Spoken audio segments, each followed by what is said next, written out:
માણસનું વ્યક્તિત્વ. સ્વામી રામતીર્થ એકવાર જાપાન ગયા. ત્યાં જાપાનના સમ્રાટનો બાગ જોવા માટે ગયા.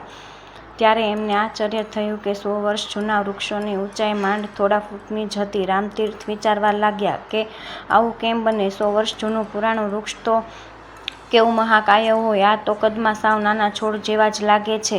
સ્વામીજીએ કુતૂહલવશ આ વાત માળીને પૂછી કે આ વૃક્ષો આટલા જૂના હોવા છતાં એની ઊંચાઈ કેમ સાવ ઓછી છે? માળીએ જ્યારે આ વાત સાંભળી ત્યારે એ હસવા લાગ્યો અને એણે પ્રત્યુત્તરમાં કહ્યું કે મને એવું લાગે છે કે આપને વૃક્ષોની બાબતમાં કોઈ વિશેષ જ્ઞાન નથી. આગળ બોલતા માળીએ સમજાવ્યું કે આપ માત્ર વૃક્ષને જુઓ છો, જ્યારે અમે તો એ વૃક્ષના મૂળને જ જોઈએ છીએ.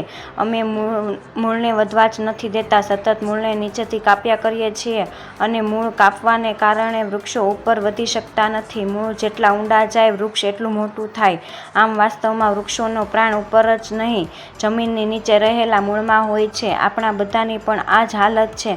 આપણે લોકોનું બાહ્ય વ્યક્તિત્વ અને આચરણ જ દેખાય છે, પરંતુ એનો વિચાર દેખાતો નથી.